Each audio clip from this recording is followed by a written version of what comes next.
because their government is in power. Well, fine. But at the end of the day, Wontumi'S is a strong person. He's a very strong guy, and I know whatever decision or whatever frustration they want to put him into, he will survive. We will all survive. But at the end of the day, I thought that he could go home. So on his way going to the house, his car was crossed by about 4 pickups with heavily armed men in the unbranded car, taking him until one of the guys that was with Wontumi'S made the point that they are taking him to Yoko. So we came to Yoko to ascertain what really the issue or issues are. Only for them to tell us that they are still doing their own investigation, and when they are ready, they will communicate to us. So we are just waiting to hear from them as to what their next line of action. So that is why we are here. So they have said that we should give them some time and they will get back to us. So we are just hanging around to see what will happen next. Is the time going to be today, or you think from the look of things, you think it's not going to be? Well, we are politicians. When these things happen, your guess is as good as mine. At least it's almost 5 o'clock. As you can see, they have closed. Some of their staff are going home, and it's still being held there. So, and I don't know which people are going to do the investigation or trying to put things together when it's after 5. If the intention is to keep him throughout the night, well, so be it. We are politicians, we understand. But if that's how they want to deal with citizens of this country because their government is in power, well, fine. But at the end of the day, Wontumi'S is a strong person. He's a very strong guy, and I know whatever decision or whatever frustration they want to put him into, he will survive. We will all survive. But at the end of the day, I thought that he could go home. So on his way going to the house, his car was crossed by about 4 pickups with heavily armed men in the unbranded car. And initially, we didn't know where they were taking him until one of the guys that was with Wontumi'S. So we came to Yoko to ascertain what really the issue or issues are. Only for them to tell us that they are still doing their own investigation, and when they are just waiting to hear from them as to what their next line of action. So that is why we are here. So they have said that we should give them some time and they will get back to us. So we are just hanging around to see what will happen next. Is the time going to be today, or you think from the look of things, you think it's not going to be? Well, we are politicians. When this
Hello. Hello.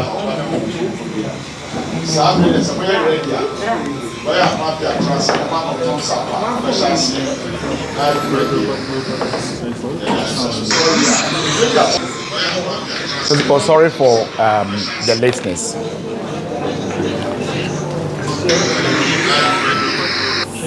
Good afternoon, ladies and gentlemen.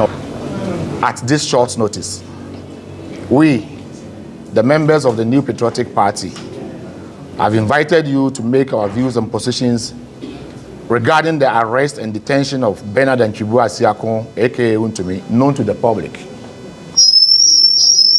We did not come out earlier. We did not come out earlier on this issue because we are of the belief that the law will take its normal course as it should have been, but we've been proven wrong by events. The event leading to his arrest and subsequent treatment given to him by Yoko leaves much to be desired. What are the issues?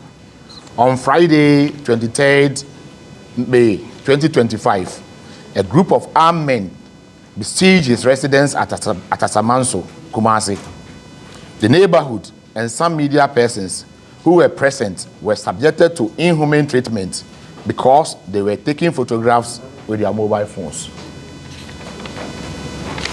Having honored an invitation by the CID on Monday, 26 May 2025, he was asked to replace a law-abiding citizen. It strikes us as odd when, after his engagement with the CID at the national headquarters, he was ambushed and taken away by operatives of the Yoko. What kind of investigations Yoko would undertake that the CID is incapable of performing? Ladies and gentlemen of the media, our greatest worry is the procedure employed in arresting Wontumi. The apparent show of power running counter to good practices inherent in democratic system of law have clearly been abused. The lawyers handling this case are most often denied access and are in most times not able to tell the family, friends, and party officials the whereabouts of Bernard and Chibu Asiakon. Not being so well, he has been denied access to a medical facility of his choice. We believe that this is not the system of governance that Ghanaians subscribe to. After our checkered political history, Ghanaians eventually subscribe to be governed by a democratically elected government. The strongest element in democracy, which makes it the most preferred system of governance, is the rule of law. And under this is a due process of law.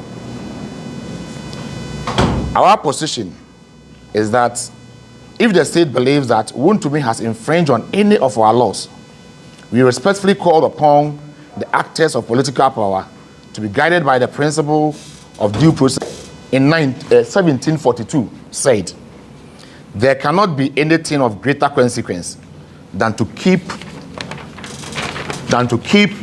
the streams of justice clear and pure, and that parties may proceed with safety both to themselves and their character, unquote.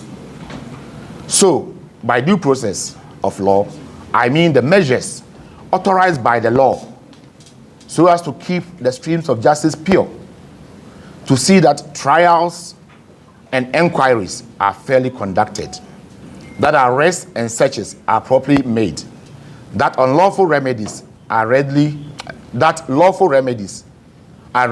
available, and that unnecessary delays are eliminated. Credit to Lord Denning. Ladies and gentlemen of the press, it is by these standards that we call upon the Yoko to be guided with. We admit that no single individual is above the law. However, we reiterate the rendition given by Lord Denning and ask these questions. Are we keeping the streams of justice pure and clear? Are the inquiries fairly being conducted right now? Are the arrests and searches and detention of Wontumi properly made? No. And is Yoko ready to eliminate unnecessary delays in giving justice to Wontumi? No. Respectfully, we believe that the answers to all the above questions are a big no. We call upon Yoko to exercise its discretion in a judicious manner to reconsider its bail terms as it is within their discretionary power so to do. Let fairness and transparency be seen in this whole exercise. We refer to paragraph 14 of the 1992 Constitution, which we subscribe as Ghanaians. Article 14 of the 1992 Constitution. Granting reasonable bail terms is part of fairness so that Ntwibu Asiako can have his liberty to adequately prepare for his defense, if any, and also seek medical care from his trusted medics. We call upon the government, leaders of this state, this nation called Ghana, the clergy, imams, peace council, to impress on Yoko to be guided by the best practices as envisaged by the framers of our 1992 Constitution.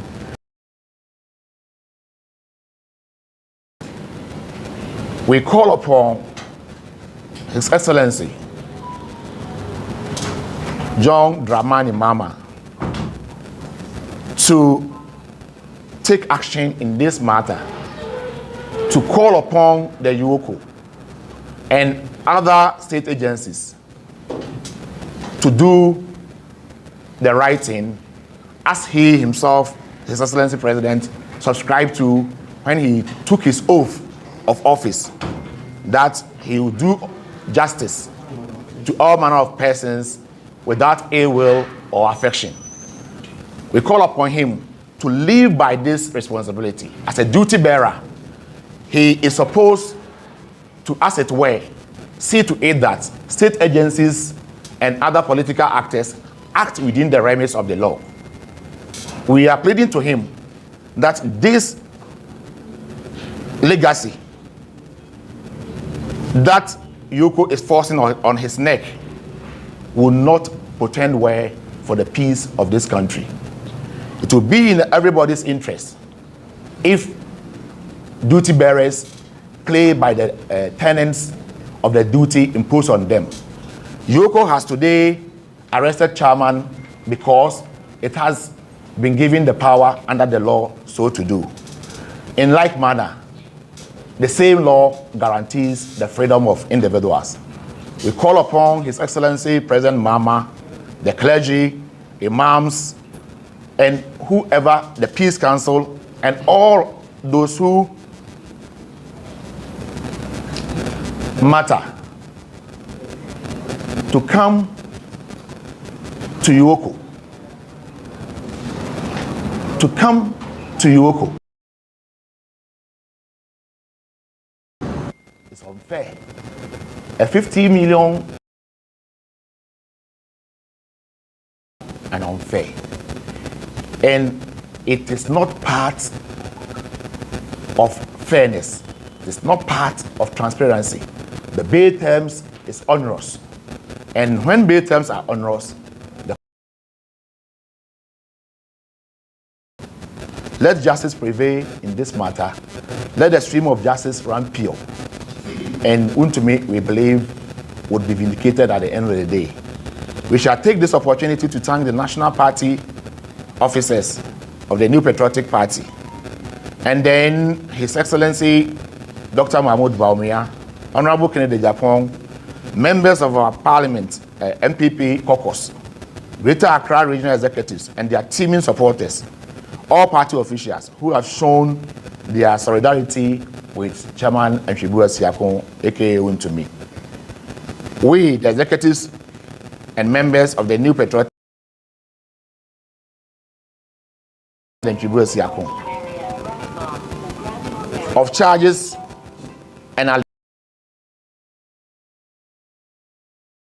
we read from the media, to test our belief, let reasonable bail terms be extended to him to gain his freedom, so that the courts, before the courts, admissible evidence will be taken which at the end of the day, our position of his innocence of the allegations would be vindicated. We thank you for honoring our invitation.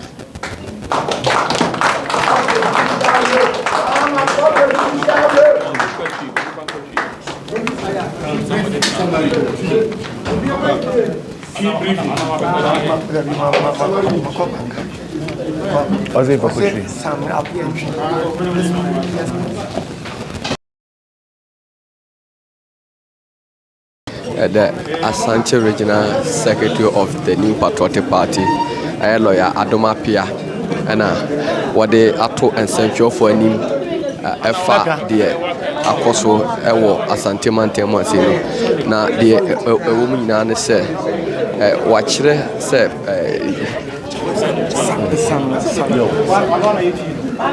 watchere say was say enya dia beboa enti Ghana man Penny John Dramani Mahama or she say or de na no beto asem ni mu ana afi do sika botre dia media for ya goti o kan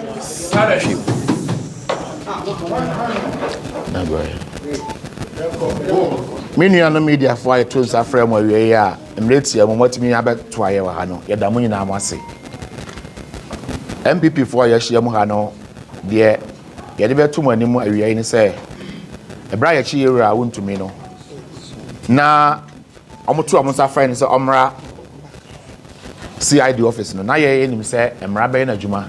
Na Yama Bonting say Yebekasa anyone anymore. You nyina ye hemrase.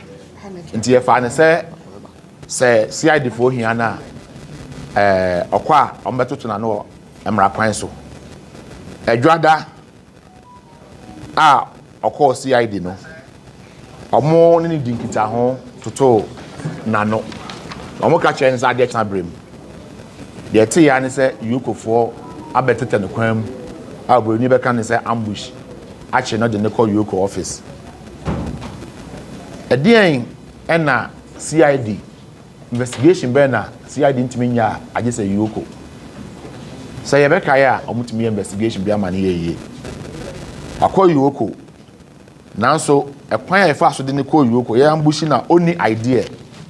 Say koyoko o de compare say first na yoko beto nsa frɛw na bra omo de be ma no aba no we de etete ne kwan mu say kwamukafo ekwedi bɔne no ɔkɔye no yebisa ne nsɛm bebree na de ya rehu wo mu ne say ekwan a yɛde ne fa so no enye kwan a emraje tum say yɛde obi fa so wɔ Ghana ha yetiatia ne fa ahodie so eduru baabi a na lawyer fo mpa omodi na asɛm no na omo hu baabi ɔwɔ na sabe ne fiefo ne party fo ne namfo buza omatimi aka kyerɛ nze ɔte abaka ana osu otimi ira ye hu no ye fa na ne de na twan ye ho ne asa de na besi baabi okɔ a ye so okɔ ade a ha ya adwene na nya ade a Ghana fo aban a yehye ma ye ho no ana sɛ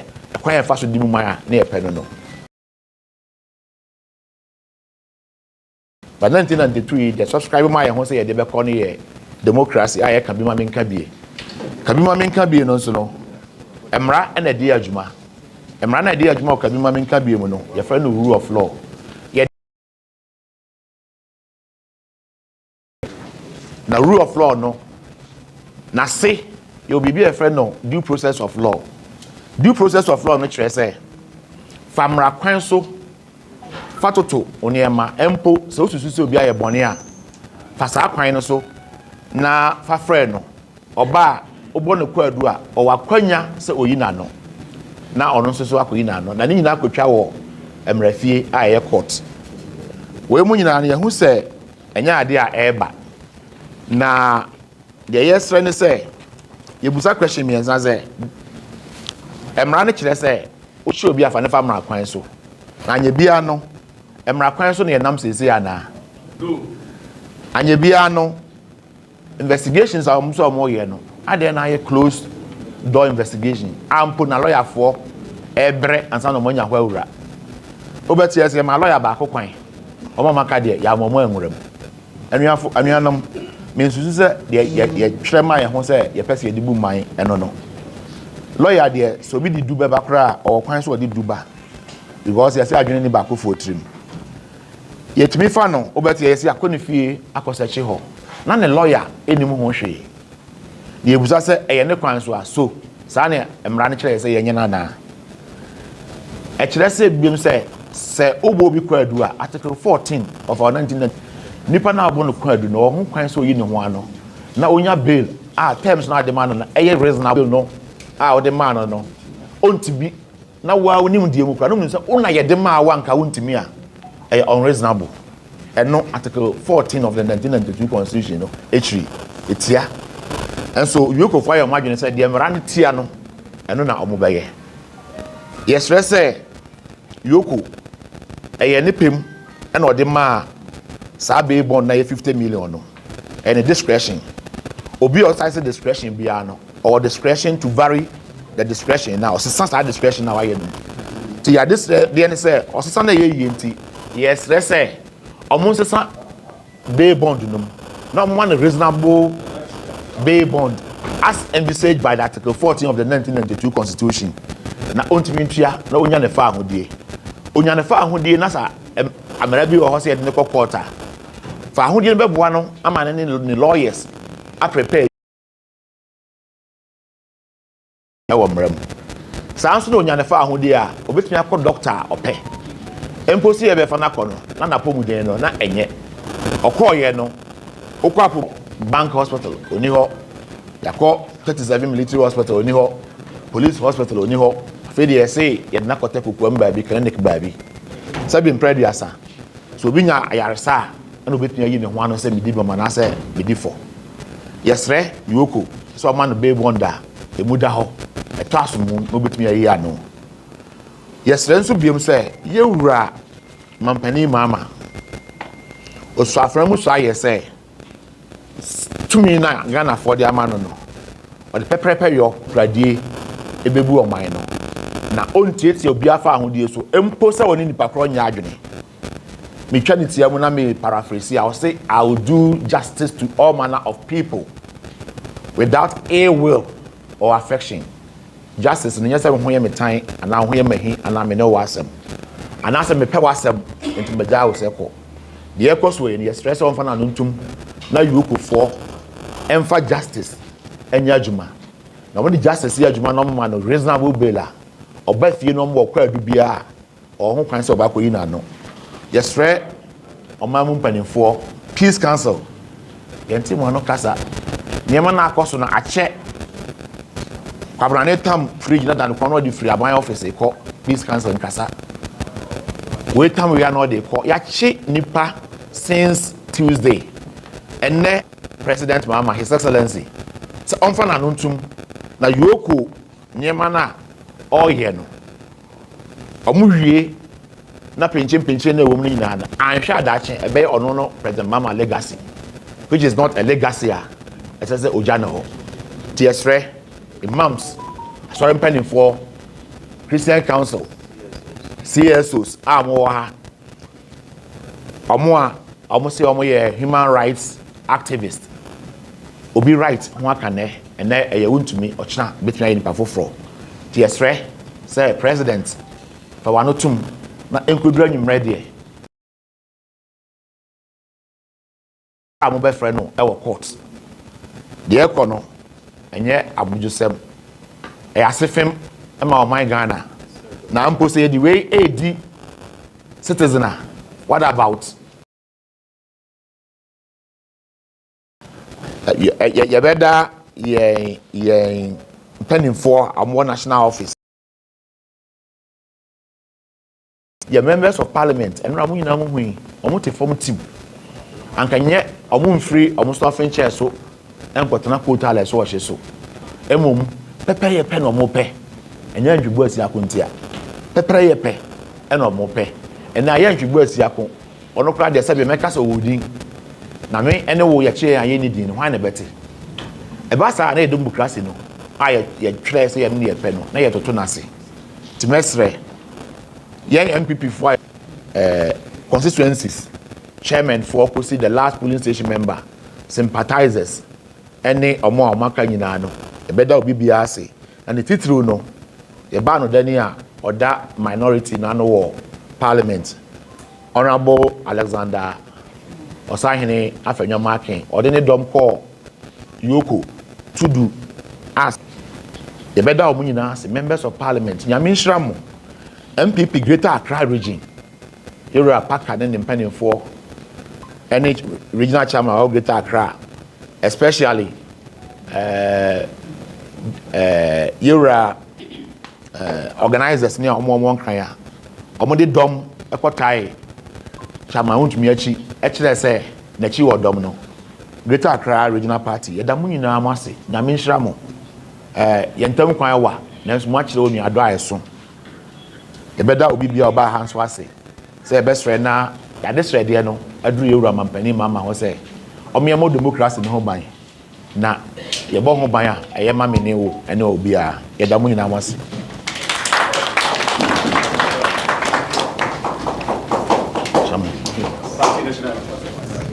We are the new patriotic party. We are the new patriotic party. The elephants, every day symbol. We shall wait to save Ghana. The elephants, every day symbol. We shall wait to save Ghana. We shall wait to save Ghana. We shall wait to save Ghana. The elephant is a witness symbol. We shall wait to save Ghana.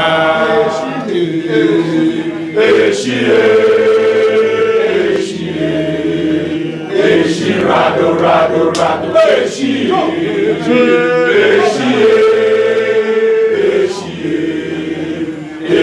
rado, rado, rado.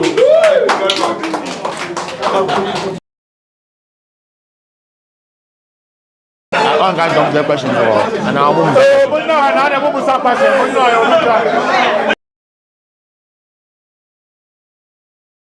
You better correction that mama. You better correction that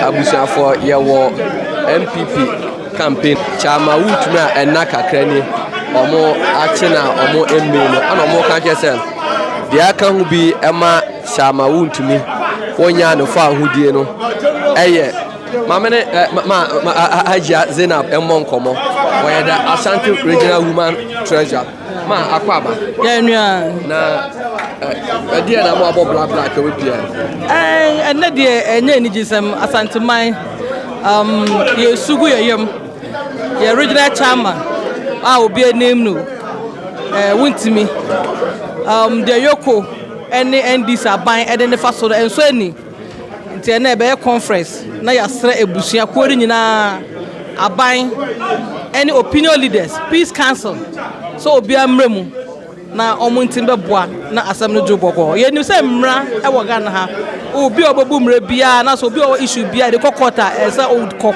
no koyi ho ano but kwan de ne fa so no enya nipa no mukura osan yare na nipa ne yare nso dia esa ye ma no kwan no ntimi nya apomdin se se be ya asam ne ba no so be kokot mi akokot de se de mu yeyi na bibi koto na wo be kan sen nyame pengu embamu but de mu ye enne na echina na bibi ko na mo kan sen enne mo so o yare no ho fa no se nyina na mo diabetes depression de kumu bia na wanya ne proper care enu esese wonnom a se mamene alaja buba yo mami ke bien ja alaja buba na mo se mo bla bla aba Yoko for yo mo juma ana yese ade na ekoso mo amanyofo NDC na MPP ase mo didi mo oh me didi se mi o nipa ma obi nhwe ne se o amanyoni o nipa amayoti wabo nipa wodo bebre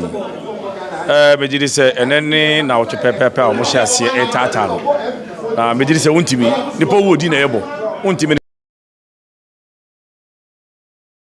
wa CID photo nsa friend o mo cho kratemu e mo no so yi anu o kratemu so beba da juada ampeni apa essence wo ye o mamati odisu o teme ba juada no e turo no mu asem e ma no lawyer for twitwaje no e ma no be o mo so mara adechiye essence odi mra so nti wa mu mra no so okoye e mo mutu sheda foforo se emre se no omra obeto nsa friend kwansini otu ya na afedie pick up ben 9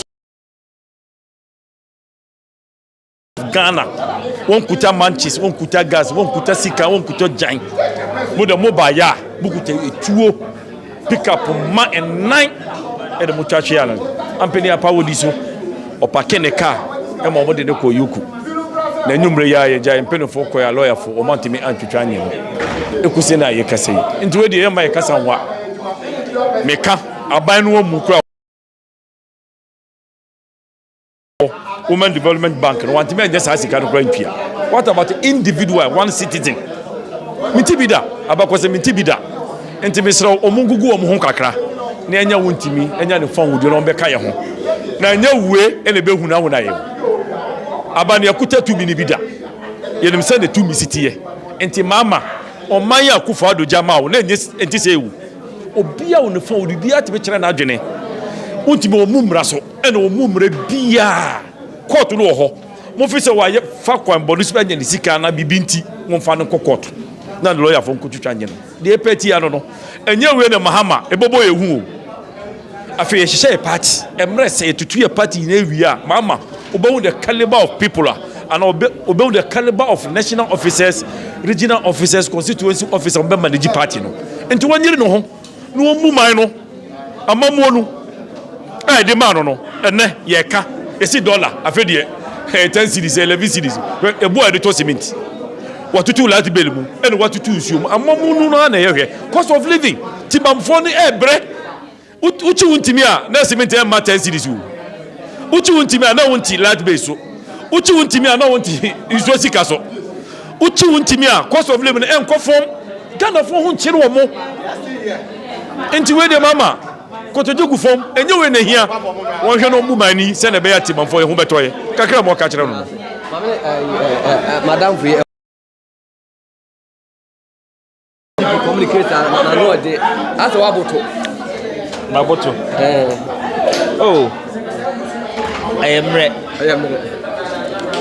ana mre so ye ndinkaso so tese na de tene se near President Mama ne grow for year no omonti asese a time and season so to say because 6 months ago nem people nete akunya so and then people were position inti omonti asese tumi wo hoi edi adane tumi wo hoi edi adane but almost say chachu security asori dem ana mokoche nti we kwa nso fisia di bani ache na kanya bone NDC for omo arguments MPP for mo ye say uni omampani dada John Ajekum Kufo ne ba chief Kufo 2009 August 16th NDC for chen eyi ni si form mra no te car omampani Kufo nua aye friend George Kufo atama no omo se aban car nti NDC for ne shares anwuma we ase ba omo ti asese omo ye no from 2009 eba MPP ba uti omo MPP ai mobile no Dr. Dominic Ayene John Ejinapo and other people mo fie in the year 2017 and national security no BNI and a course anchor for fie nemum the police CID the omoko hokoye ne say they were in search for a documenter a fa a Mary home nti apart from say you know I be so say instance ben na sense bi o man pipi ni bi ko obi fie nti de omo ye ne nyina omonti asese mre time mre nso ye ninka so one day to me best send your mokase o MPP bet in opposition 100 years president otumi aba be di mampani biomu a eni da so ho ma MPP itimo bia abamumu de tene say one day MPP beba power na NDC impenifo iyoku boss ene ne nkrofo a omo deda no nyina omo ntia sese the day omo beti say by the power vested in me through EC, declare MPP presidential candidate as president of the republic. No, that very day, no mumpe baby nyira o mine mo. The issue is my first one. Moko kenoforiata fie. The majority leader ejina abani nyina nemu epacho. 2 moko Bank of Ghana governor former ni fie mo yeye mo beka ho asembe pacho. Mo de mani kire Dr. Bawumia ni ADC ni police ni odi nachi. Moko ni fie ko bubu eye ne dan ni ene ade ni nyina. Second, mo de ko adenta kumi eye ni fie ena mo de du eye chairman Wontumi fie. Omonti asese MPP yenye hufo. So to say nemom ye je eye kebi ma min kebidi. But NDC any president mama e behave as if say cool na de ombetena akonya no so. Ntimpenifo say opa mo hufo a oto ne bema. The day omobeti say electoral commissioner declare MPP presidential candidate as president of Ghana. They say sankrofo ni nyina no omompe baby nyina. Ho na de suns ye behu baby a eye nsuo de eye ode ho befa. Chama Wontumi arrest as ama MPP are divided. Ebi say yemfa ne nko, ebi so me yemfa ne nko. E dey asa na kan kire party supporters. Obi enu wa ka kire MPP are divided because of Chama Wontumi ensemi. Ntubesha the national executives, the minority in parliament, and the party for sympathizers and the party for no ubia etuko eye yuko. Inti why na catcher say party na divided. Nemom the omo ye no ema party na aye united more if they don't know. Inti the omo ekoso no ema MPP ye united more. Iti omo nti ase say Chama Wontumi nka aye yuko ho. One day obe free ho. Ba mon kanche rumo acha a oye yuko boss say emre yendi nkaso 6 months ago na MPP na ti akonyam so ta say an MPP opposition ba mon ti say on the day amobeti say EC declare MPP presidential candidate as president of the republic now me say omum nyina omum pe ba bi mfa ato aso be 5 to 6 times do visit MPP sabi ye hu force emre na be kire Abusha for Franco the hater, but many baba meaning you are Namre Franco so about rapport and the show has seen you. Franco and Baba Udu. Yeah, that's easy. It's that's any braba. Ah, any braka crabba. Some people for Moody Bonnie too much, then this is for that time. Oh, Meno Banny Cradier will be a soft sort of corner windy bonnet and now in your bema. Nti si adi bone a omo de dika di ya na yesu edi ye enne gina ha ne se ye wo kwan a ye fa so chinipa eno na ye problem se o ma chi me o mo chi am ya kunfi ana se o ma hu treat no ena ye wo problem with it because social media chi a o se NDC for bia wa ne charger what the cha Wontumi bi so wo se nsuo bi so akwa agent bank bi so e money lender bi o tanesa just who should who charge kasa until I see me problem they say so much nipa na mo charger nka within 24 hours na come na court na mo the charge na ko tu dwa say nipa ya che no ABCD no waye e na ye na back court ka before ke any problem na mom say unim say wo charge or be nipa no na ko to more than 24 hours na wa da detention wa won born the charge wa won ye ne hwe na wa da ho no I think that is the problem we have. And yes, sir, Bonnie, the only court in a bit, I decided to say, Nipana Mokan would be bonnet and I want the bonnet. It is only court that can decide that. And what the obet me can do, PBR. I have my aim so much, but I would draw a court to my mother that woman the bonnet. And here, dear, so Odi bonnet, say Andy bonnet, I did here, but we drew court until a court to a honor. Don't find court. Yes, sir, because my say, I am Modia until the Ombe piano. Ubi an cashing, but me person me two amu for na me kasa kira omo say sa opam ohu fo bebra oto ne bema MPP for do yenye nkofo aye mre na emom anam se yeji kabi man ka bidie nti no e na yema bebrebo ha na atiatia so na se de o ma start no se o ma nche so na so omo sisi ya no mbekwa yeso ye be sore because me worry ne say ebia na ne e Wontumi ebia na ochira na ayobi a ebia why more important than Wontumi enti no say ya start Wontumi na say ya answare say we da Wontumi na anya ye mfa no nkwa a ebeduru brebe na afa nipa bia na ka ye expect no ebia no na aduru no so dura edu no so say ebia na nya boni bia no adi ebia na ya pese ye de ye sisi no me sa wontumi adiska na ye kyera a support it because ska ye Ghana ska nti sa mrano so odi Ghana ska ye nchew nti sa wadi Ghana ska wa ye boni a support it but the way we mu treat no that is why you have the problem. That is Baba I would na me akwakodi nkoma bushafo I say solid TV utie o share some of the comments ya bana we say also the free Hamburg or say Mahama hide behind the numerous activities na one more treaty MPP for na abushafo o share eno ade akoso e wo local officer party mpanimfo ho the minority leader and some of the MPs in echo ho na obatoro mo kan nya ne say we the bail condition say 50 million and they are not going to pay you today, they are not going to pay you tomorrow. Seven pay that time. We chama Wontumi na obi a wabobra or asante mantem. You bet me am on the bill say no self recognizance bill say chama Wontumi or you be a say o nwane nko ba bia na e gina so e dey am the bill because say na japa de ne policy a wo si ewo Ghana say chama Wontumi kan say crime wo say ntin wo dwane akonti yenhwe ne but say who keep party chairman like this for this hours. Okay, honorable Kennedy Kwame Akompeh Japan to party for no for say me and jubilate over Chama Wontumi me and my politics internal contest dey any end divide here.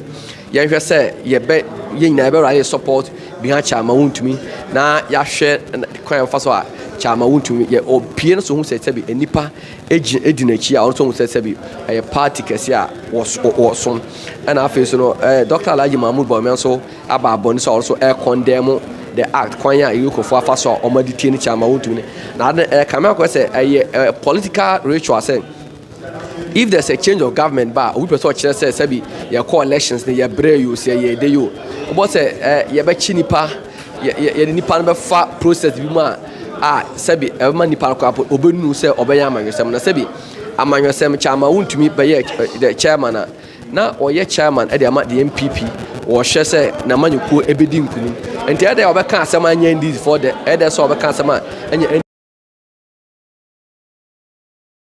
ne campaign na obeka campaign dey man political party na NDC abai ba no achi a no makwa akwoche ne sebi sempe data obi nkata Chama Wontumi aye boni bia mo fa no e dey mo emfa no enko na mum for ekon na se anye ya eho anomu se bia Chama Wontumi bia na wache no o ma no omfa no court onye hwe na o keep no papa no we nyina nim se be Ghana say obi tra every 40 corner some of them are diabetic patients bi so e da deep o man kwan se ono ankope ayare side ope na se be se o ya chill na we vocal o kasa tia mahama na de na sa na ma wo se nya de nyina ebeboa but ye party mpanimfo so a kire do e da Chama Wontumi se bi ode ne ho ebebo amanyuko kese a ye de MPP and now who the minority member of parliament call her and a party for so almost alcohol honorable Ken call Dr. Bawumia Muntimba but wasoma Emma almost alcohol the general secretary so so condemn the econo and the general secretary Amayan TSN the SCBiano a MPP. The attack on Chama Wontumi is not on his person but a MPP to a MPP supporter men ka Chama Wontumi na ne ho aka na obi bia the awesome mama here so benya Franco amama na me ne Franco enrap so benya Franco amama abusan for me no ka say ade a lawyer Adoma Pia kata na ona sama o kan nyana about say bail condition ade so cities say be dan a won kan ya e wo say ya pe valuers na valuers ko hwe dan no na hu say ampa dan about 50 million no ana say enya wealth out of 50 million no esa na say nipa no ya mpese beja no ana e fa kwan bi so e dey e fa kwan bi so e dey aharase no abusuafo I say